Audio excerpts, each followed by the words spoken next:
Olá pessoal, tudo bom com vocês? Estamos aqui mais uma vez falando sobre o capítulo 1179, não é mesmo? E eu errei, né? Eu errei. O Emo foi para Yugoth. Eu achei que ele não fosse. Eu disse que ele não ia, que ele ia fazer outra coisa, e errei, né? Mas, só um comentário.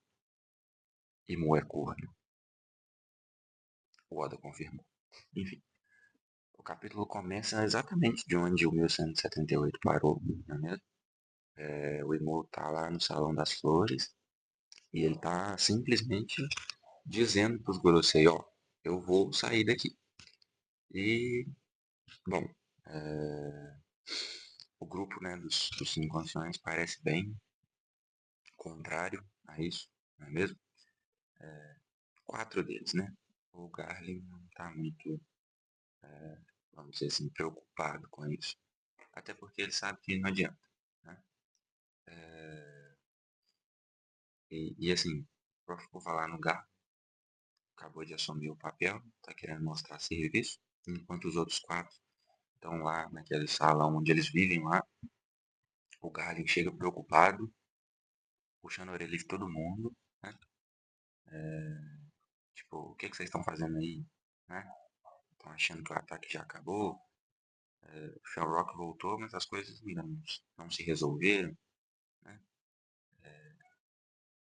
Que tipo de governantes somos nós que vamos deixar nosso povo passar fome? Enfim, provavelmente o que aconteceu em Marijoa foi uma treta entre os próprios nobres, né? A gente estava teorizando que podia ser um ataque dos revolucionários, ou que podia ser o Barba Negra, mas o que dá a entender foi um problema entre os próprios nobres, né? Porque o Garlin não falou nada sobre pessoas que invadiram nem nada disso, né? Então parece que o problema foi entre os nobres. Nós temos também, nesse mesmo capítulo, a York. Ela liga pro Garlin ali, né? Dizendo que tá com fome e tal. E o Garlin, né? Ah, dá uma dura nela. Trabalha mais. Quando a Mother Flame estiver funcionando, aí você vai ter comida. A Terra Sagrada também tá com esse problema de provisões, né? Então, assim, independente dos revolucionários terem atacado Marijos, de, assim, se eles atacaram de verdade, né? Ou não, o bloqueio deles ainda está funcionando, né? O bloqueio deles ainda está funcionando e está fazendo da vida dos nobres um inferno. Então, só por aí eles já estão causando muitos problemas, né?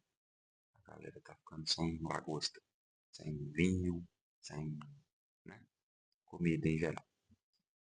A York tá revoltada, né? Porque tá trabalhando com fome.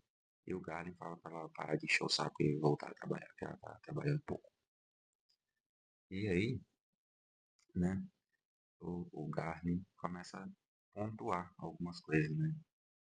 Nossa, é desastre atrás de desastre, né? Que ele fala. E nesse momento, é, o Orco, né, ele fala, né? Poxa, será que isso é coincidência? Né? Desde que Mika apareceu, tudo começou a dar errado. E o Imo, né, entra nessa conversa e fala, não, não é coincidência, né? Não é coincidência. Tudo isso foi inevitável. E aí ele começa a relembrar, né, pontos da história, vários pontos, né? O Zebek falando que vai voltar, as últimas palavras do Dar, o fato da Shirahoshi ter nascido com poderes, né, Poseidon, o Shanks roubando a Gomu Gomu no Mi, o Harold se rebelando, né? O Loki, que agora ele sabe quem é o pirata gigante que estava atacando os navios da Marinha. O Barba Negra, Barba Branca tentando proteger o Luffy e morrendo na Guerra dos Melhores. Né? E o nome do Luffy sendo falado para todo mundo. o Tite aparecendo também, né? Por último, ele vai lembrando ali da Nefertari Lili, né? As palavras do cobra. E aí tem frases muito interessantes que é quando ele lembra Joy Boy, Davy Jones, enquanto ele está picotando os cartazes do Luffy e do Tite, ou seja, já confirmando aquela teoria de que os dois são, né, herdeiros da vontade desses outros dois personagens que a gente não sabe muito bem ainda se eram piratas ou o que que era. Na época deles, a gente nem sabe se já existia pirataria, se foram os primeiros, enfim. E aí tem uma frase muito interessante que é: ainda continuais a fazer Mu sofrer. Mu deseja a Vivi. E olhando pro retrato que parece da Nefertari e Lily. E aí, né? Como assim? Os dois ainda fazem Mu sofrer. Quer dizer que no passado eles infligiram algum sofrimento a ele, mas que tipo de sofrimento?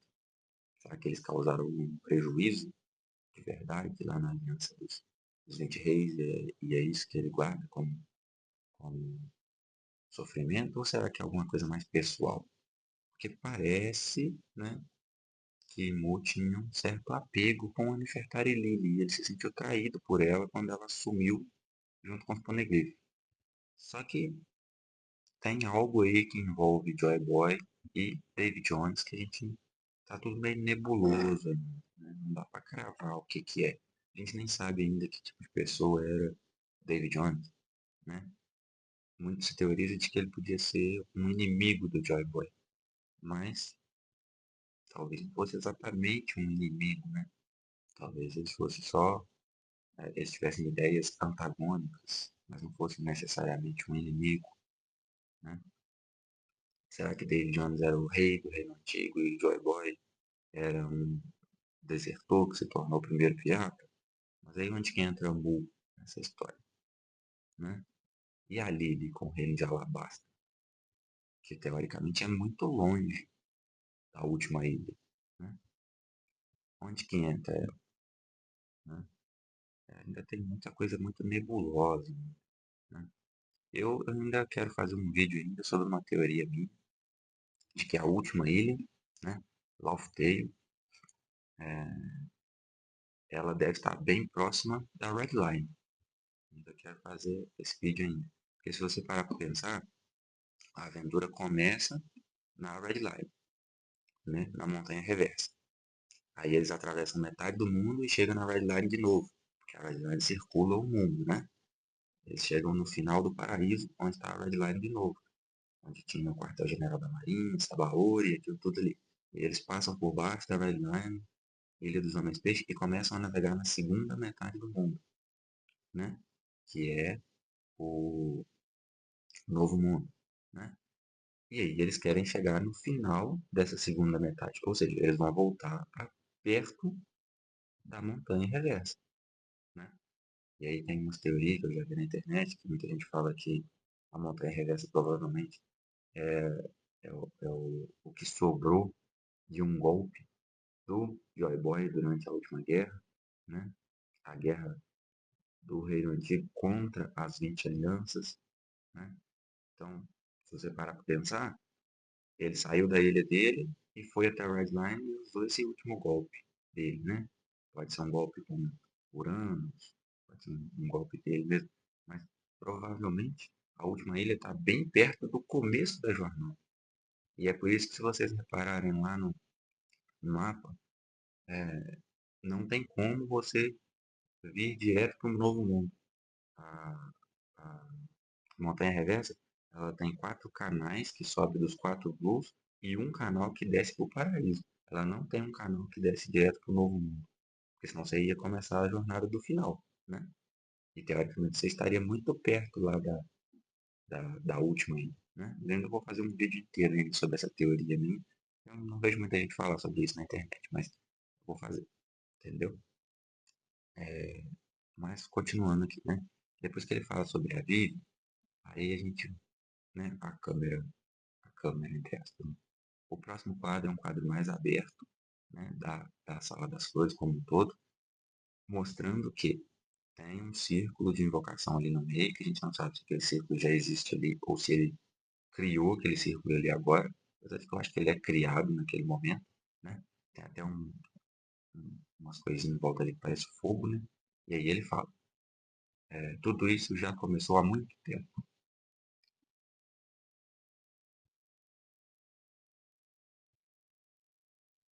né? É, tudo isso já começou há muito tempo.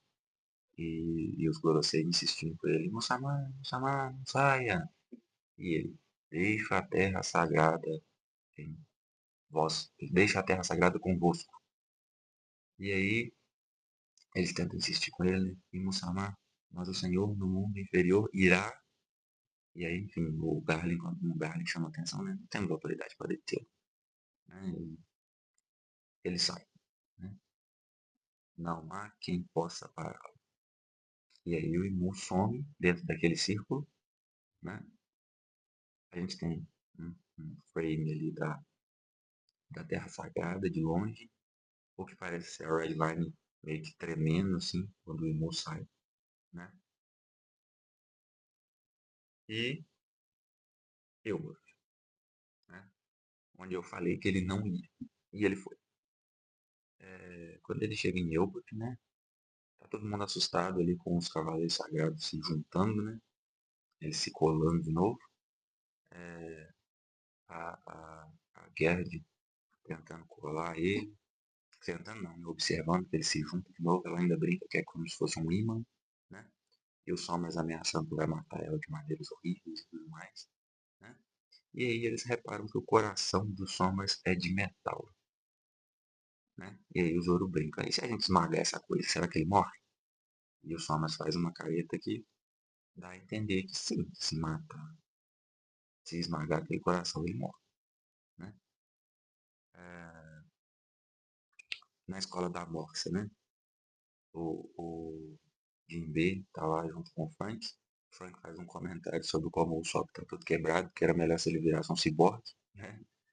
É, o Sanji tá com o Kirin-Han todo pendurado lá, um pedaço em cada lugar, né? E o Kirin-Han ainda diz, né? Não esquecerei seu nome. E aí ele fala, diga meu nome agora. E o Sanji, esqueci. Tipo, foda-se.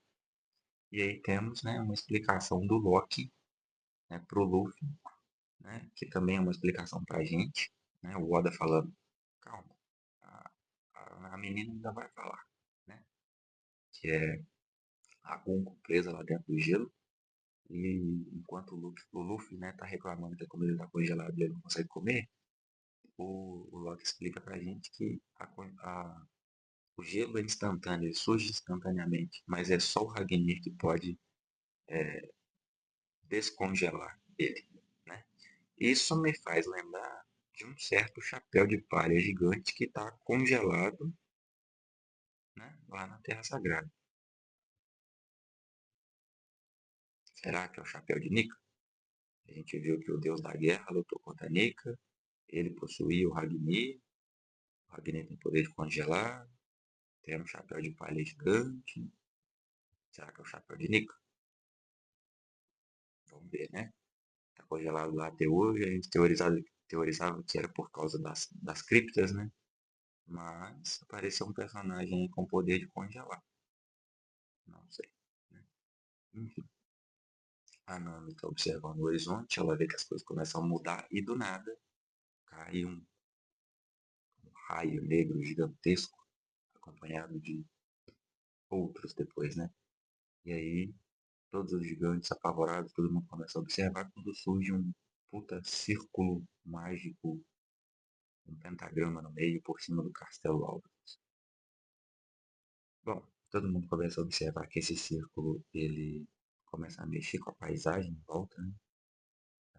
As casas começam a reverberar nisso.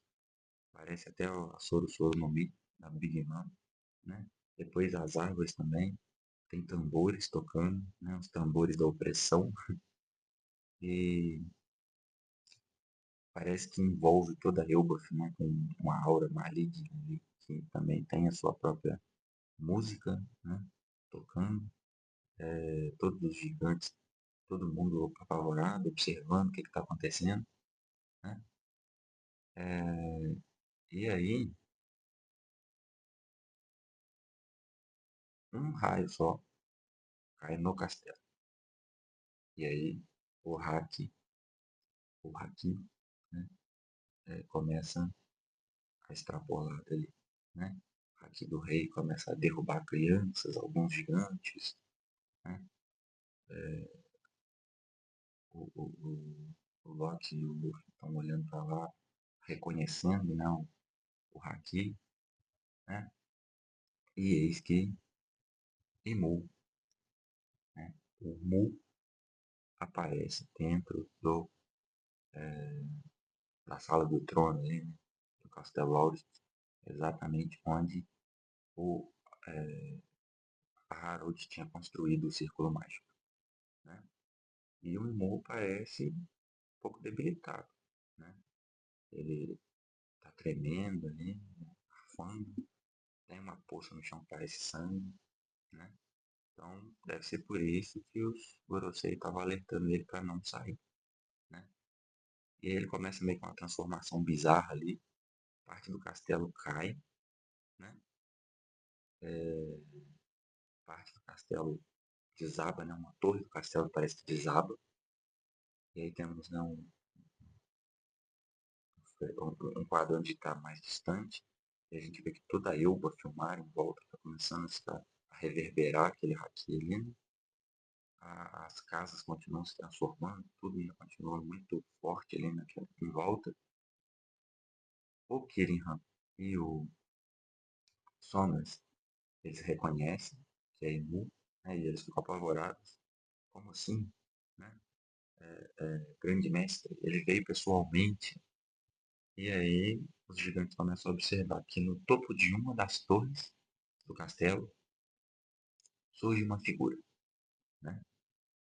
E aí eles começam, tem alguém ali? Quem tá ali? E aí a gente tem, né, um quadro mostrando ali, né, de longe ele em cima da torre do castelo, no melhor estilo de divindade japonesa, né? Muito foda.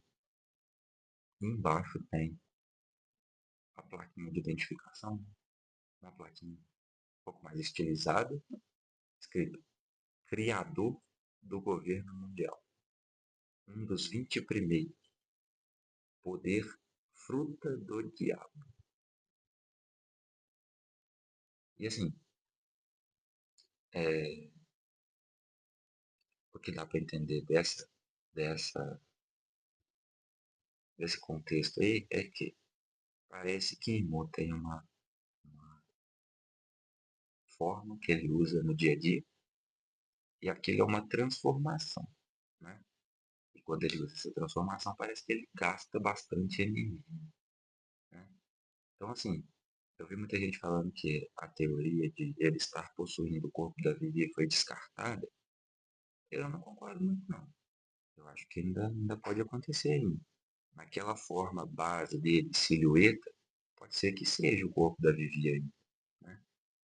E ali foi uma transformação. E o Goda está guardando essa forma dele, de Vivi, né? De Lili, perdão. Lili Nefertari, para o final. Porque ele claramente ele usou uma transformação, né? Então, a gente ainda não sabe qual que é a verdadeira forma dele, né? De aquela forma base que sempre aparece, né? A silhueta. A gente ainda não sabe, entendeu? Mas que essa transformação foi muito foda, foi, né? Mas enfim, a gente observa ali que ele tem uma arma muito foda, né? Parece uma lança ali, né? Uma alabarda, toda estilizada ali na ponta, né? Tem uma. São um zigue-zague a lâmina e no final tem tipo uma foice, né? Tem nuvens na ponta do cabo, né? Ele tem um cabelo muito parecido com o de Mika, né? Aquele cabelo parece nuvens e tudo mais, dá a entender que é branco, né? Tem um Hagoromo, que é aquela nuvenzinha nas costas, só que o dele bastante estilizado ali. É quase que uma auréola, né, em volta da cabeça dele. E tem muitos olhos ali, né? Eu contei, são mais ou menos 11 olhos. A gente pode discutir depois o que pode significar esses olhos, né? Mas é muito interessante. Parece ter a pele um pouco mais escura, né? Na capa dele tem aquele símbolo que o pessoal que ganha, que faz o contrato do Mar Profundo ganha, né? Que o Harold ganhou, que o Shanks ganhou, provavelmente todos os cavaleiros têm ali. Tá? É o mesmo símbolo que está na capa dele, né? Ali tem o rabinho de seta, que a gente já tinha visto, e tem, né? Ele parece estar assim meio agachado na ponta do telhado, e aí tem em volta dele ali alguma coisa se retorcendo ali, que eu ainda não sei muito bem. Eu acho que não é o rabo, eu acho que faz parte da roupa dele, tá? Porque se você reparar, na hora que essa fita dá a última volta em volta do telhado, a ponta dela está próximo da ponta dessa alabarda dele, né? Enquanto que o rabo já está lá em cima, está espetado lá em cima, pontinho. Então acho que não é o rabo, acho que é parte da roupa dele. Deve ser tipo uma fita, não sei, alguma coisa assim, né? Da vestimenta dele mesmo. Tem crânios, é, enfim, ele parece ter uma cinta larga ali na altura da cintura, uma calça listrada, sem camisa, cheia de tatuagens pelo corpo, né? E é corno, né? Tá lá o jeito, retorcido, muito doido.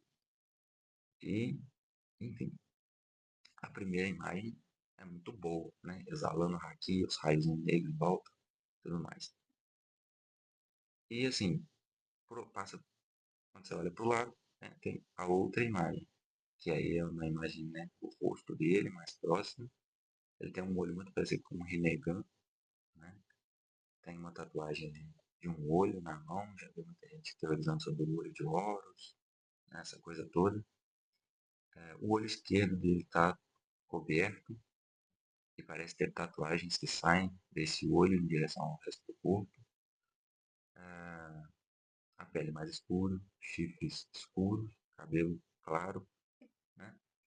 Não sabemos ainda se essa pele dele vai ser parecida com a dos lunarianos ou se vai ter outro tipo de tom, mas enfim, né? Tem algo escorrendo da boca dele, provavelmente sangue, né? Estava passando sangue. E temos, né, a segunda plaquinha de identificação que é Rei do Mundo, São Nerona e Mu. E assim, aparição 100%. Gostei demais. Né? Muito bom. O jeito que o Oda construiu o capítulo, né? A expectativa, muito bom. Gostei demais. Vamos lá, né? Minhas opiniões sobre a aparição do Imu, sobre o design do personagem. Eu gostei. Eu gostei. Muito. Eu vi um pessoal comentando que ficou meio decepcionado, que esperava outra coisa. Mas é aquela história. Eu acho que muita gente fez muita teoria maluca e no final das contas acabou se decepcionando porque esperava uma coisa extremamente mirabolante. E não foi o caso. Mas assim, eu gostei muito, né? Não acredito que ele é um mariano, tá? Não acredito. Como eu falei, eu acho que essa forma dele aí é uma forma de uma transformação por causa do poder dele, tá? Para mim ele é um humano. A gente ainda não tem a forma verdadeira dele, que é aquela silhueta. Essa forma aí é uma transformação, né? É parecido com o Nika, entendeu? Porque eu também acredito que o Nika original, ele é o deus do sol, então ele tem uma questão que envolve o sol. Por enquanto, é tudo muito branco, né? O poder do Luffy é tudo... A roupa é branca, o cabelo é branco, mas eu acho que é a forma original de Nika mesmo. Ele tinha um cabelo de fogo, né? Do sol. Então, para mim, o Emu tá nessa, né? É uma forma do poder dele, não é a forma, aquela forma base dele, ele não foi revelada, tá? A gente viu uma transformação do poder dele, não a forma de silhueta dele, essa ainda está escondida. E para mim, aquela forma é a forma de um humano comum, tá? É um humano.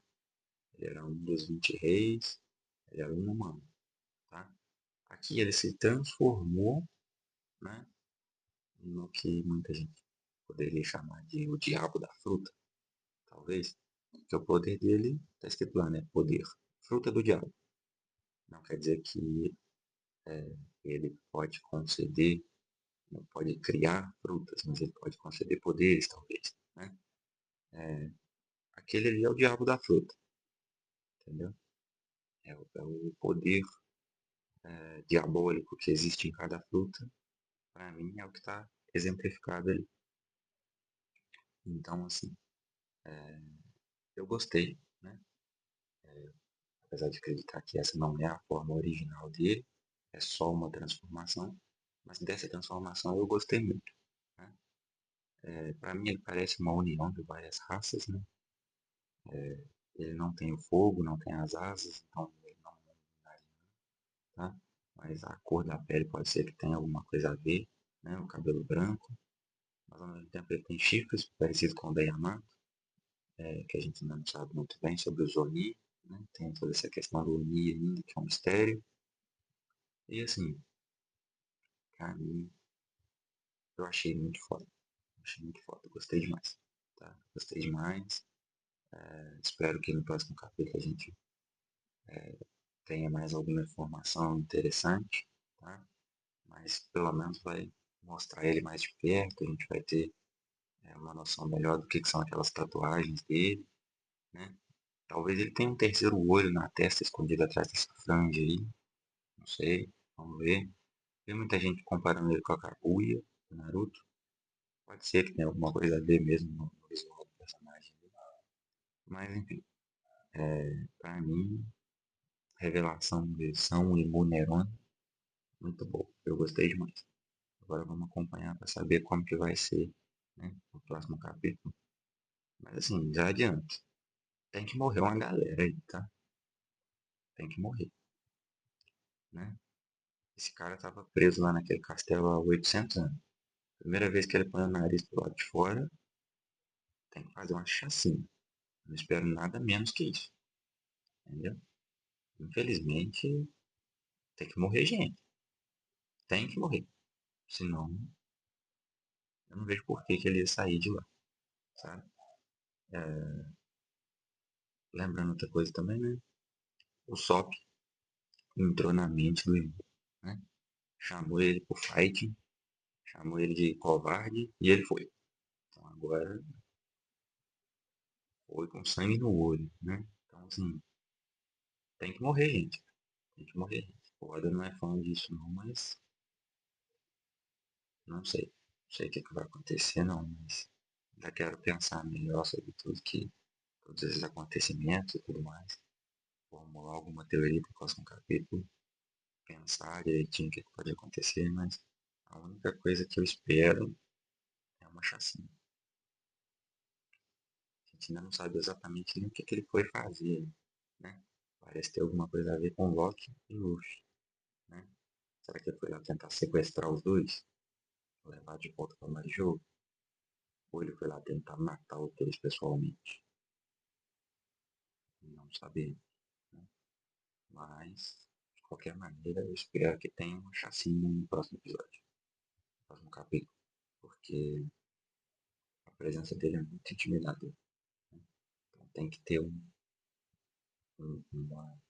acontecimento catastrófico para justificar a saída dele do castelo, ele ter ido pessoalmente e tudo mais. Mas enfim, né? Eu vou ficando por aqui, esse vídeo já ficou longo demais. Peço para todo mundo que puder se inscrever, deixar um like no vídeo. Muito obrigado e até a próxima. Valeu!